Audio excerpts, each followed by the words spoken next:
All right, here we are with Jordan. Thanks for having me here, Jordan, and your beautiful Javelin. Why don't you tell us a little about the Javelin, the make, model, year?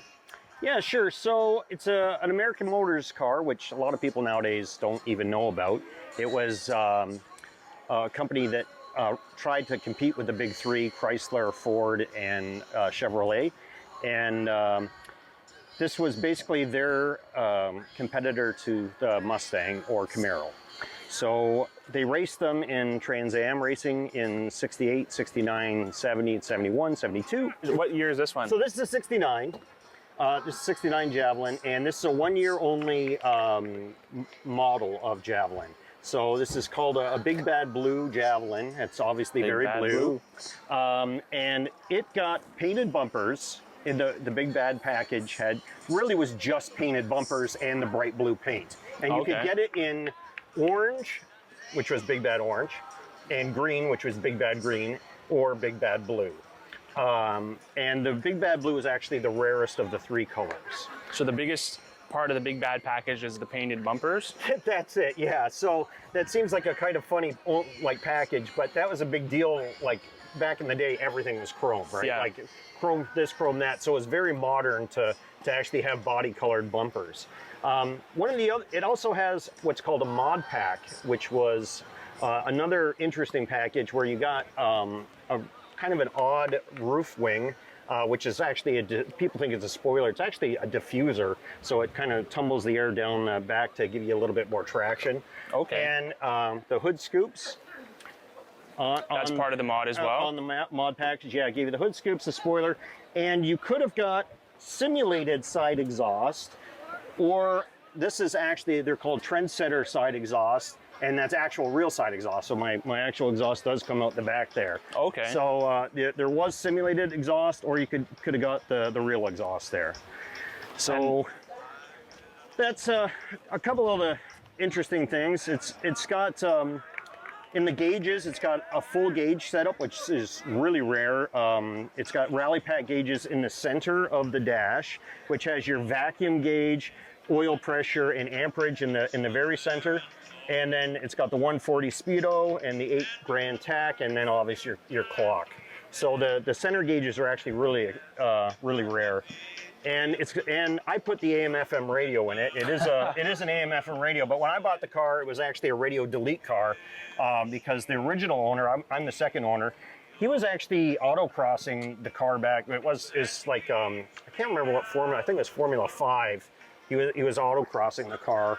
And so it was a 5-liter car, and he literally built it so he could drive it around and then take it on the racetrack and race it in regulation. So he took all that out just to be lighter? And yeah, so when I bought the car, it had, basically the interior was gutted. He had it up in the barn, and he had like fiberglass, like the bumpers, he had fiberglass bumpers on it. Those are the real bumpers back on it. He had a fiberglass hood on it, and just to make the car a little bit lighter. And the interior was gutted. It was the original 5-liter engine, which is the 290 engine, and it had a 4-speed for racing, obviously.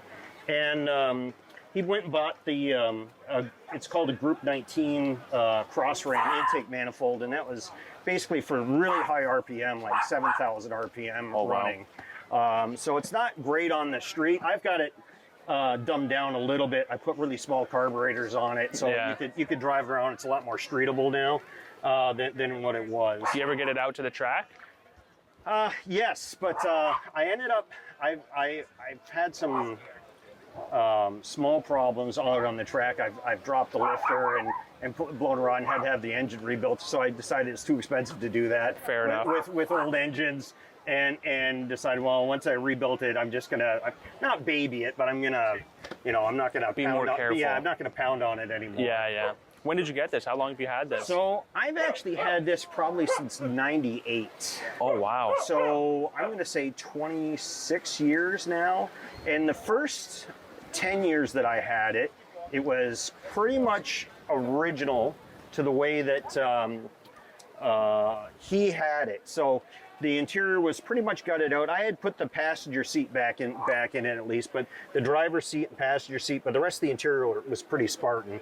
And it was running and driving, but I didn't drive it much, and I had it pretty much stored at in my buddy's garage until I could kind of find enough parts to put it back together, because they don't really make any reproduction parts for the interiors on these cars. Right. And so I literally have to buy a whole parts car and like find the best piece of trim and like take that off, and then I'll sell the rest of the car off and then keep one little piece to restore my car.